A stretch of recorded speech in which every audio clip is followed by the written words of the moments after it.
Selamat datang di materi bimbingan alumni program Pendidikan Kecakapan Hidup dengan judul Mengapa Gen Y Perlu Memiliki Usaha Sendiri Sekarang. Mungkin sebagian besar dari Anda belum mengerti apa itu Gen Y. Gen Y adalah sebuah generasi baru, sebuah generasi yang cenderung cepat berubah kini, dan mungkin sebagian besar adalah Anda yang mendengarkan video ini. Perkenalkan, saya Eko Purwanto.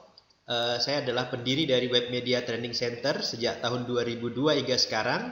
Kemudian penulis dan pengurus di ilmukomputer.com.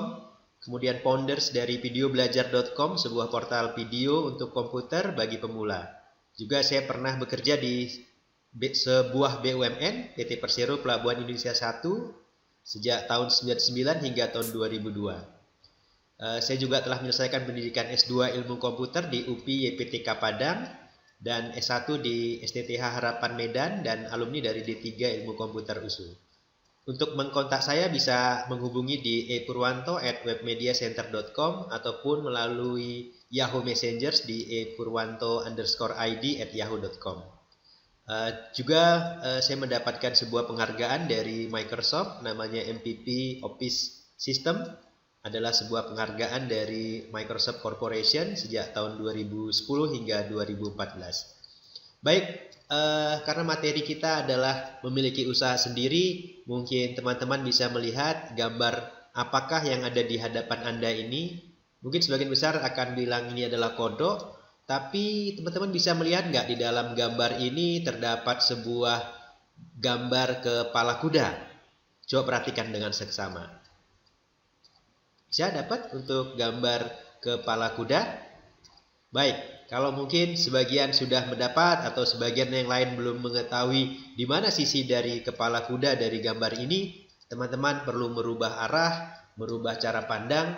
Contohnya gambarnya kita geser, kita tegakkan, dan kita bisa melihat ini adalah sebuah gambar kepala kuda. Demikian juga memiliki sebuah usaha. Dengan cara pandang kebanyakan orang, misalkan ada satu kondisi A, orang hanya mampu melihat bahwa itu adalah kondisi A. Tetapi orang lain itu bisa melihat adalah sebuah peluang atau kesempatan berbisnis, dan dia mengambil itu untuk membuat sebuah bisnis. Sama analoginya seperti kita melihat gambar ini tadi.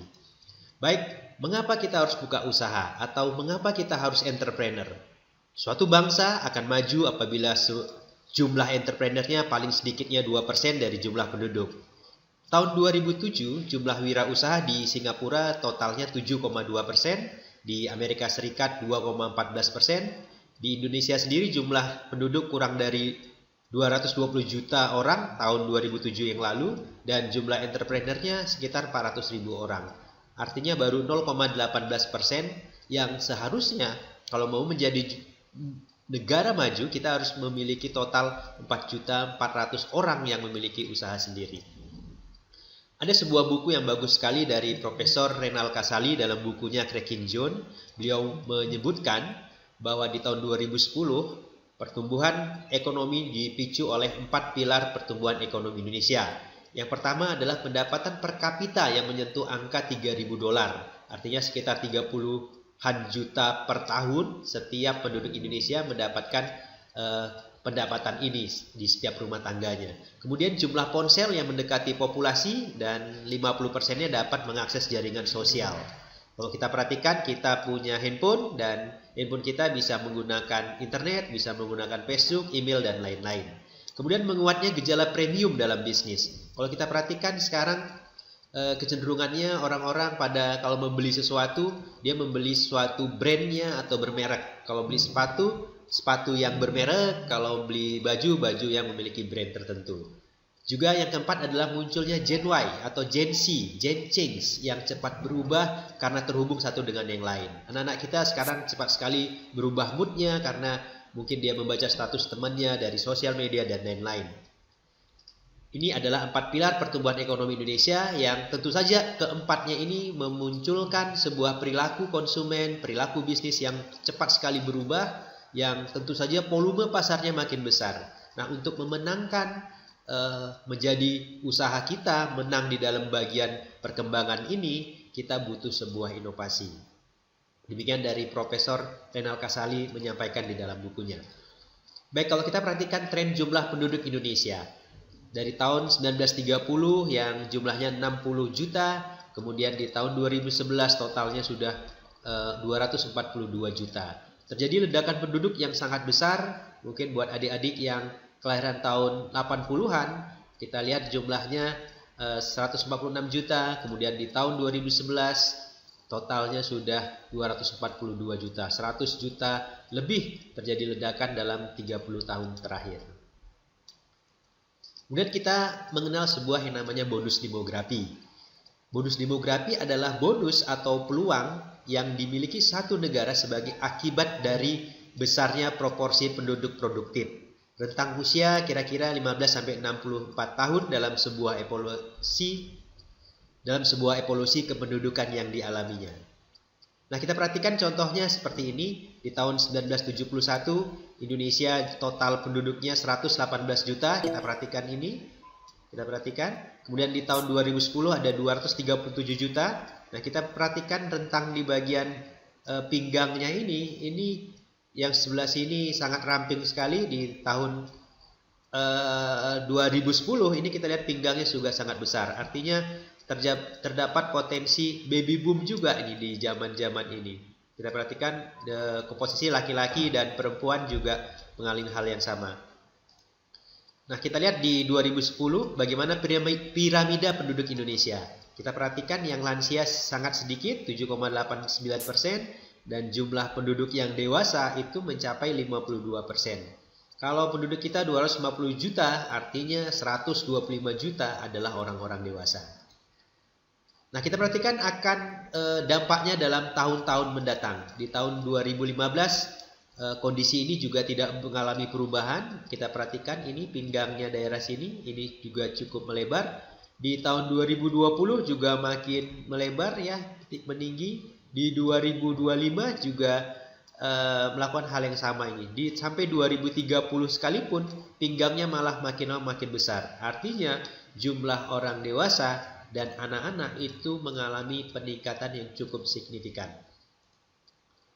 Nah, artinya terjadilah ledakan penduduk usia kerja.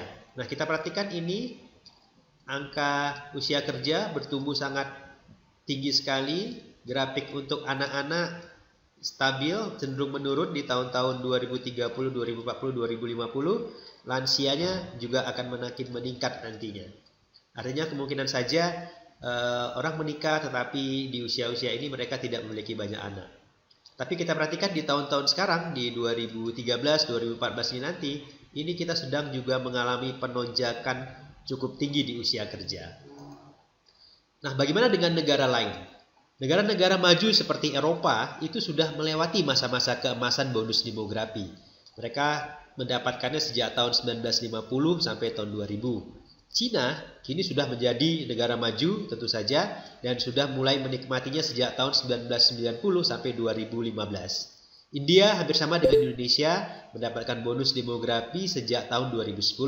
Sementara di negara-negara Afrika bonus demografi bakal didapat hingga tahun 2045. Nah, ini disebut sebagai the window of opportunity atau jendela peluang, di mana akan terjadi di Indonesia tahun 2020 sampai 2030. Nah, ini Indonesia akan menjadi negara maju. Nah, kita perhatikan dalam 7 tahun ke depan Indonesia akan menjadi negara maju. Bagaimana dengan Anda? Apakah kita masih begini-begini saja ataukah mungkin saja 7 tahun lagi kita juga sudah memiliki perusahaan dan memiliki banyak cabang mungkin saja? Nah, artinya apa? Di tahun 2020 sampai 2030 ada sebuah keluarga dengan anggota 4 orang, 3 orangnya bekerja, hanya menanggung 1 anak. Kemudian akan meningkat lagi sudah tahun 2030 karena meningkatnya proporsi penduduk lansia. Hanya terjadi 1 kali dalam sejarah 1 penduduk. Artinya di sebuah negara bonus demografi ini hanya terjadi 1 kali. Nah, kita perhatikan bagaimana Indonesia kini. Indonesia kini adalah 16 terbesar untuk pertumbuhan ekonomi di dunia. Kita bisa perhatikan Indonesia sekarang juga sudah mulai bergerak maju, dan kita perhatikan di sini ada 0,5 miliar dolar untuk bisnis di bidang consumer service, perkebunan dan perikanan, sumber daya dan pendidikan. Kemudian di tahun 2030 seperti apa? Indonesia diprediksi akan menjadi 7 besar negara dengan tingkat pertumbuhan ekonominya paling tinggi. Dan kita perhatikan market share-nya ada 1,8 miliar dolar yang berkembang di Indonesia dalam bidang-bidang seperti pelayanan, perkebunan, perikanan, pertanian, sumber daya, dan pendidikan. Nah, coba dicermati nih, kira-kira kamu 2025 umurnya berapa nih? Mau seperti apa? Apakah masih begini-begini saja? Ataukah ya begitu-begitu saja? Ataukah kita hanya menjadi penonton atau pemain? Atau kalaupun kita bekerja, kita baru menjadi staf biasa, atau kita menjadi pengusahanya? Karena tomorrow is today. Keputusan kita hari ini akan menentukan bagaimana kita di tahun 2020 sampai 2030. Nah, apa yang akan kita kerjakan nih untuk memanfaatkan terbukanya window of opportunity tahun 2020 sampai 2030. Kita akan diskusi setelah materi ini. Mudah-mudahan setelah Anda berlatih, Anda memiliki keterampilan, Anda termotivasi untuk memiliki sebuah usaha. Nah, pertanyaannya, usaha seperti apa, bagaimana pemasarannya, bagaimana operasionalnya, akan kita bahas satu persatu nanti setelah slide ini. Nah, oke, sekarang saya termotivasi untuk memiliki usaha. Nah, coba kita perhatikan gambar ini. Nah, jujur saja, pada saat pertama sekali Anda melihat tadi, gambar mana yang langsung Anda perhatikan? Apakah Anda melihat sepasang nenek kakek berhadap-hadapan? Ataukah Anda melihat dua orang sepasang suami istri mungkin sedang riang gembira, sedang menikmati musik, bergitar, menikmati indahnya alam?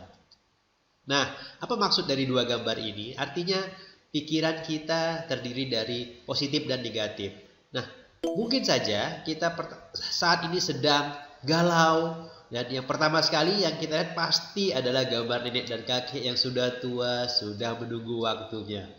Atau kita sedang riang gembira dan kita langsung bisa melihat gambar orang bersenang-senang dengan bergitar, bernyanyi, dan lain-lain. Nah, jawabannya ada di diri Anda sendiri. Nah, kita coba pahami pasar. Saya akan buka usaha. Dan sekarang kita lihat segmen ataupun konsumen kita akan seperti apa nih? Nah, kita akan bahas tentang ciri-ciri generasi yang ada sekarang. Nah, coba Anda bisa hitung, diambil sebuah kertas. Jika Anda menjawab iya, Anda buat poin 1 poin, buat garis. Jika Anda jawabnya tidak, 0, dan ini ada sekitar 16 poin. Pertama, apakah Anda memiliki sebuah website atau blog pribadi? Kalau iya, 1 poin. Apakah Anda pernah membuat sebuah website atau blog untuk teman? Kalau iya, 2 poin. Kalau tidak, 0. Ketiga, apakah Anda menggunakan chatting di internet? Kalau iya, 1. Apakah Anda suka meng-SMS teman Anda? Kalau iya, 2. Kalau tidak, 0. 5. Apakah Anda suka menonton video di YouTube? Kalau iya, 1. 6. Apakah Anda suka menggabungkan berbagai video di internet? Kalau iya, 2. Apakah Anda membayar atau membeli musik dari internet? Kalau iya, 1. Apakah Anda tahu di mana download free atau ilegal musik dari internet? Kalau iya, 2. Apakah Anda mempunyai blog atau website untuk sebuah alasan profesional, misalkan bisnis? Kalau iya, 1 poin. Apakah blog yang Anda buat atau web yang Anda buat bertujuan untuk catatan harian online? Artinya Anda sering isi, Anda sering posting. Kalau iya, 2. Apakah Anda berkunjung ke MySpace, ke Facebook, ke Twitter setidaknya 5 kali sehari? Kalau iya, 1 poin. Apakah Anda berkomunikasi dengan teman di Facebook? Kalau iya, 2 poin. Apakah Anda menggunakan email untuk berkomunikasi dengan orang tua? Kalau iya, 1 poin. Apakah Anda menggunakan SMS untuk berkomunikasi dengan orang tua? Kalau iya, 2 poin. Apakah Anda mengambil foto dengan handphone Anda? Kalau iya, 1 poin. Apakah Anda meng-share foto dengan handphone dengan teman Anda? Mungkin dengan menggunakan Bluetooth ataupun MMS dan lain-lain. Kalau iya, 2 poin. Nah, Anda sekarang totalkan berapa jumlah poin dari survei ini.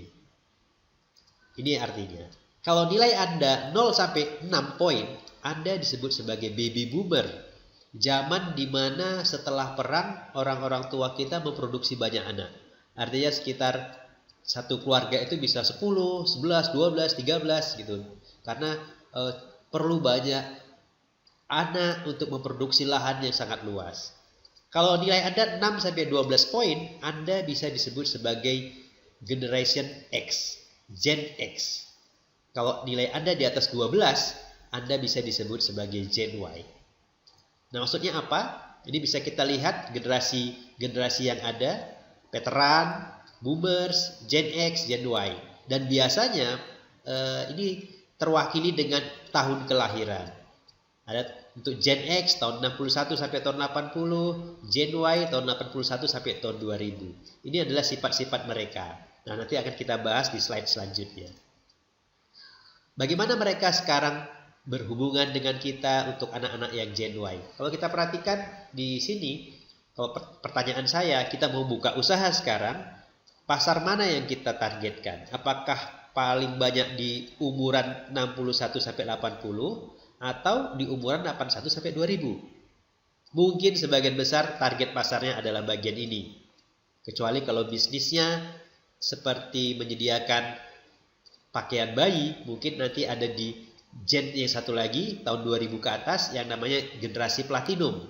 Cirinya belum kita definisikan, tapi mungkin nanti akan dibahas dalam sesi-sesi selanjutnya. Tapi kita akan membahas untuk Anda yang ingin membuka usaha di bidang apapun yang pasarnya targetnya untuk anak-anak kelahiran tahun 81 sampai tahun 2000. Anak-anak Gen Y biasanya sekarang adalah tidak sabaran, tidak mau rugi, banyak menuntut. Generasi ini terbiasa dengan yang instan-instan, cenderung tidak sabaran. Bila memiliki keinginan harus segera terlaksana. Karakter ini tidak akan menjadi masalah asalkan bisa memastikan bahwa apa yang dilakukannya bermakna positif. Kita perhatikan sekarang anak-anak jarang menggunakan tangga, mereka sudah menggunakan lift. Atau anak-anak sekarang kalau kita buat kopi zaman dahulu kita ada kopinya, ada gulanya, ada airnya dan lain-lain. Sekarang tersedia dengan mudah, ada kopi instan, ada teh instan. Juga anak-anak sekarang yang Gen Y tadi, mereka adalah orang-orang yang percaya diri dan optimis. Gen Y cenderung lebih mudah menerima perubahan karena lebih open-minded dan berkeinginan tinggi untuk belajar segala hal yang baru. Mereka juga lebih percaya diri untuk tampil di depan forum dan mengemukakan pendapatnya. Nah, anak sekarang tanpa disuruh pun mereka berani tampil. Dan mungkin generasi saya untuk disuruh tampil kita mikir 2-3 kali lipat apakah kita berani atau tidak untuk maju ke depan. Dan anak-anak sekarang adalah family centric. Remaja Gen Y lebih dekat pada keluarganya dibandingkan remaja generasi baby boomer ataupun Gen X. Remaja generasi baby boomer lebih memilih untuk menjauh dari orang tua dan mandiri. Sementara Gen Y meskipun mandiri tetapi cenderung dekat, bahkan masih manja dengan orang tua. Mereka adalah generasi yang suka inovasi memunculkan ide baru. Terkadang tanpa dicoba pun akan keluar ide-ide baru dari Gen Y untuk perusahaan tempatnya bekerja. Karena cara berpikirnya saja sudah berbeda dengan generasi baby boomer. Give me the latest. Gen Y selalu mengikuti tren terbaru dan tak sabar untuk menciptakan trennya sendiri. Mereka memiliki semangat yang luar biasa. Gen Y dalam mengerjakan tugas dengan lebih bersemangat dan cepat. Karena kebanyakan mereka lebih melek teknologi. Mereka cenderung mudah beradaptasi dengan teknologi-teknologi baru. Mereka tidak menyukai jadwal yang detail. Generasi lama adalah perencana dan scheduler. Sementara Gen Y adalah koordinator. Bertemu dengan klien atau teman misalnya, tanpa perlu perjanjian yang rumit dan direncanakan. Bertemu di tempat yang disetujui secara mendadak pun dilakukan. Seperti kapal yang mengikuti radar. Sementara perusahaan umumnya beroperasi berdasarkan rencana kerja jangka panjang terperinci. Mereka adalah anytime dan anywhere. Generasi baby boomer memandang waktu dan tempat sebagai norma. Sementara Gen Y kurang memperdulikan aturan baku. Bagi mereka, bekerja dari kafe atau lokal Starbucks merupakan hal lumrah. Nah, kita perhatikan kalau mereka bekerja, mereka jalan aja. Mereka ketemu aja tanpa memperdulikan bagaimana waktunya, tempatnya, mereka happy saja. Berbeda dengan generasi-generasi sebelumnya, di mana kalau ada suatu pertemuan atau ada suatu meeting, mereka harus sudah menentukan waktunya setengah jam sebelumnya, harus siap-siap dan sebagainya. Setelah generasi sekarang, mereka cepat saja, mereka tak pedulikan aturan-aturan baku, yang penting selesai. Kemudian bagaimana mereka berkomunikasi? Gen Y lebih nyaman menggunakan teks dan jaringan sosial. Sementara generasi lama mungkin bukan hanya tidak nyaman dengan komunikasi digital, mereka bahkan merasa terganggu dengan kurangnya interaksi bertatap muka. Jadi itu jarang sekali anak-anak sekarang pengen ngobrol-ngobrol langsung dengan orang tua atau seseorang yang mereka hormati. Mereka lebih nyaman, saya SMS aja, atau saya sampaikan di Twitter, atau saya sampaikan di Facebook, dan seterusnya. Bagaimana mencari informasi atau mereka belajar? Gen Y ingin belajar on demand, to the point, hanya untuk hal-hal sesuai cita-cita, passion, impian mereka, sesuai kebutuhan mereka. Gen Y cenderung bosan dengan pelatihan yang bertele-tele dan bertahap yang dianjurkan perusahaan. Nah, itu adalah 9 fakta nyeleneh dari Gen Y. Inilah pasar yang kita hadapi sekarang, orang-orang atau konsumen yang akan kita hadapi. Jadi kalau kita membuka usaha ini, kita perlu pikirkan adalah anak-anak yang melek teknologi, anak-anak yang cepat berubah, yang menjadi pasar dari produk atau jasa yang akan kita buat nantinya. Sekarang kita ingin bangun usaha. Kira-kira apa nih langkah-langkah awal yang harus kita lakukan, yang harus kita persiapkan sehingga kita siap masuk ke dunia usaha yang cukup penuh persaingan. Pertama, teman-teman sekalian mungkin sudah mulai memikirkan produk atau jasa apa yang Anda tawarkan. Anda harus tahu dulu produk apa yang Anda tawarkan. Kemudian Anda juga bisa melihat produk atau jasa apa yang dimiliki kompetitor atau pesaing Anda.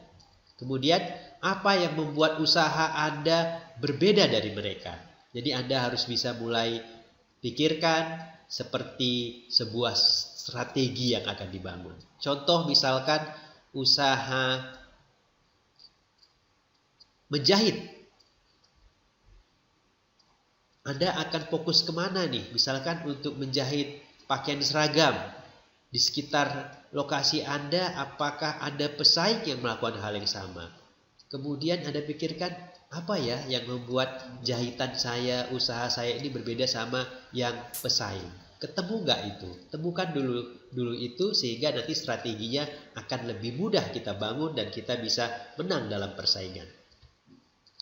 Nah, misalkan masuk kita ke pertanyaan seputar strategi. Pertama adalah kita masuk ke dalam sebuah persaingan usaha. Tentu saja sekarang kalau buka usaha, tentu saja kita masuk ke sebuah persaingan. Usaha menjahit sekalipun pasti ada di sekitar rumah kita yang usahanya menjahit. Usaha misalkan beternak, juga ada orang yang sudah melakukan peternak. Nah, kita mulai masuk ke usaha kita. Pertama adalah market niche-nya seperti apa, pasar mana nih yang mau kita bidik. Misalkan saya ngambil untuk menjahit tadi tentang baju seragam, saya akan ambil untuk baju seragam. Kemudian mindshare ini nanti kira-kira di sekitaran lingkungan atau mungkin kita masarkannya melalui internet, seragam seperti apa. Jadi pada saat misalkan orang kenal nih usaha penjahit A saya, orang langsung berpikir, oh itu jahitannya halus, harganya terjangkau, dan bahan bajunya sangat bagus. Jadi mindset ini apa yang dipikirkan orang terhadap usaha kita. Kemudian kita melakukan product differentiation, artinya apa yang membuat layanan kita berbeda dengan pesaing kita. Kita pikirkan apakah dari sisi harganya, apakah dari kualitas bajunya, atau dari kelengkapan penawaran produk-produk atau jasa yang kita miliki. Kemudian adalah value proportion. Ini nilai apa yang membuat usaha kita diingat oleh orang. Misalkan setelah selesai kita antar. Saya belum pernah melihat ada seorang penjahit yang setelah selesai di delivery order ke rumah kita. Saya tahunya penjahit semua sibuk, pembeli yang datang ke penjahit. Mungkin kita sudah bisa melakukan itu contohnya. Dan kalau 4 hal ini bisa kita lakukan, saya yakin Anda akan memenangkan persaingan buka usaha apapun. Kita akan melihat membagi usaha kita itu dalam 3 bagian. Pertama, saya mau membuka usaha nih. Apakah usaha saya itu untuk target produk-produk yang harganya terjangkau? Murah mungkin. Nah, kalau harganya terjangkau murah, kuncinya adalah pengelolaan operasional usaha yang terbaik. Nah, coba Anda perhatikan, Anda ingat rumah makan yang murah di kota Anda. Pasti banyak pengunjungnya. Tapi kalau sudah banyak pengunjungnya, kuncinya adalah mengelola operasionalnya sehingga cepat. Karena orang banyak tadi harus cepat terlayani. Jadi artinya Anda harus fokus kepada pengelolaan operasional yang terbaik. Atau saya mau buat usaha, produk atau jasa yang berkualitas. Artinya harganya lebih tinggi dari pesaing. Kuncinya adalah produk atau jasa Anda harus update dan berkualitas. Kalau Anda sudah bisa buat sebuah produk atau jasa yang seperti ini, update dan berkualitas, orang bayar berapapun tidak masalah. Perhatikan tadi 4 pilar pertumbuhan ekonomi, muncul premium bisnis. Artinya orang sudah tidak melihat harga, tapi dia melihat brand. Kalau Anda bisa buat yang bagus, kenapa nggak orang bisa beli lebih tinggi dari yang lainnya? Atau buat usaha dengan kelengkapan produk atau jasa. Maksudnya begini, saya buka usaha menjahit tapi banyak pilihannya. Bisa menjahit baju anak, bisa menjahit baju wanita, bisa menjahit baju seragam, dan lain-lain. Kalau banyak pilihan ini, harganya bisa beragam. Nah, kuncinya kedekatan dengan pelanggan. Kita harus dekat dengan pelanggan kemudian kita tanya, mungkin dia punya istri untuk kebutuhan menjahit baju wanita, atau dia kebutuhan menjahit anaknya, itu bisa kita tawarkan. Kuncinya adalah dekat dengan pelanggan. Nah, bisa kita perhatikan ketiga bagian tadi adalah pertama membuka usaha dengan produk yang harganya murah, atau kualitasnya terbaik, atau penawarannya terlengkap. Ketiganya ini tidak bisa Anda buka sekaligus dalam usaha Anda. 2 mungkin bisa, antara harga murah dengan penawaran lengkap gitu. Bisa mungkin. Tapi tidak bisa ketiga-tiganya Anda gabung. Atau Anda buka harga murah, Anda kualitas terbaik, ini juga akan sulit sekali Anda buka. Anda pilih mana usaha yang menjadi fokus Anda nantinya.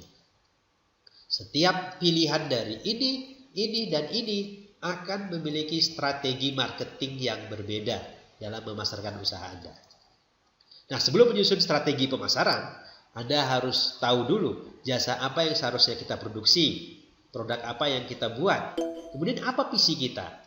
Visi ini sesuatu yang ingin kita capai dalam 2, 5, atau 10 tahun mendatang. Kita visi ini seperti doa bagi usaha kita. Kita harus buat visi, misi kita nantinya. Kemudian siapa pasar dan sasaran kita? Anda harus jelas dahulu siapa pasarnya. Kemudian siapa pesaingnya dan apa keinginan mereka. Kita harus pelajari juga. Apa yang menjadi kekuatan, kelemahan, peluang, dan ancaman yang kita miliki.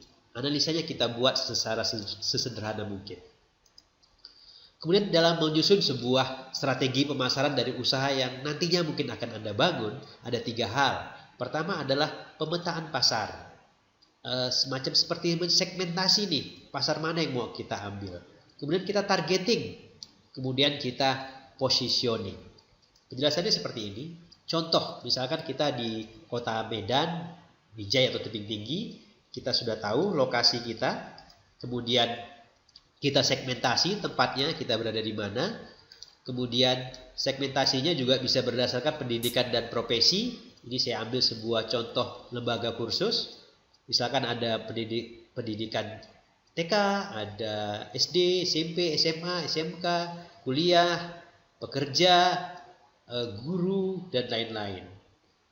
Atau ada pengangguran, atau rekan-rekan yang bekerja di pemerintahan, dan lain-lain. Ini bisa kita segmentasi berdasarkan pendidikan dan profesi. Kemudian lembaga ini memilih satu atau lebih segmen tertentu dengan mengevaluasi keuntungan kompetitif. Artinya tidak bisa kita ambil nih semua segmen yang ada. Coba ambil beberapa, satu atau beberapa nih yang cocok sesuai dengan jasa atau produk yang akan kita buat. Misalkan untuk SMK atau teman-teman yang kuliah, mahasiswa, atau pekerja di tahap awal, atau orang profesional, atau pengangguran. Jadi usaha contohnya itu kita akan membuat sebuah citra agar setiap segmen yang kita ambil tadi, mereka akan happy dengan produk yang kita buat. Kalau Anda membuat baju untuk profesional, nah para profesional ini akan happy dengan usaha Anda. Nah ini contoh positioningnya, target marketnya ini pelajar SMK kelas 1 dan 2 untuk prakerin atau tamatan SMA SMK, mahasiswa tingkat akhir untuk persiapan kerja atau pekerja level awal untuk karir. Dia mengambil segmen ini lembaganya. Kemudian seperti apa? Dia ambil positioningnya, siapapun yang belajar kursus di lembaga ini dia akan cepat kerja atau karirnya meningkat. Nah ini contoh dari membuat sebuah segmentasi sehingga pada saat membuat sebuah usaha kita sudah memiliki rencana pemasaran yang tepat. Baik teman-teman, sekali lagi untuk membuka usaha tidak perlu pikir panjang, bagaimana kita berani beraksi. Karena tentu saja setiap membuka usaha ada saja kesulitannya. Tapi kalau cara pandang kita, tadi Anda bisa ingat bagaimana kita bisa memandang kodok, ternyata itu bisa juga dipandang sebagai kepala kuda. Anda bisa lihat tadi slide yang awal, demikian juga buka usaha. Buka usaha tampaknya sulit, tapi kalau kita mau lakukan satu demi satu usahanya, kita berkumpul dengan rekan-rekan komunitas, kita berkumpul dengan para mentor, kita bertanya, usaha apapun dengan kondisi Indonesia yang sedemikian besarnya penduduknya, insya Allah akan berhasil. Anda usaha menjahit sekalipun pasti bisa laku jahitannya. Anda usaha di bidang peternakan pun pasti laku hasilnya, asal Anda pantang menyerah. Baik, kalau Anda ingin diskusi setelah melihat video ini, Anda bisa menghubungi saya di Eko Purwanto, ada Gtalk saya, ada Yahoo Messenger-nya, ada PIN BB-nya, dan juga ada nomor handphonenya di sini. Anda juga bisa kunjungi saya di Facebook saya ataupun melalui email atau melalui Twitter saya juga. Rekan-rekan, yang penting Anda semangat, karena dengan semangat usaha apapun bisa lebih maju lagi. Yang kita bisa kontrol mana nih? Omset usaha atau semangat? Pastinya semangat, karena dengan semangat walaupun omsetnya lagi kecil, mudah-mudahan bertumbuh tahun demi tahun, sehingga tahun 2020 sampai 2030 di mana Indonesia menjadi negara maju, menjadi negara dengan 7 negara terbesar di dunia dari pertumbuhan ekonominya. Kita salah satu pelakunya, bukan penontonnya. Demikian, terima kasih. Selamat memiliki usaha, selamat mengambil keputusan. Salam wira usaha.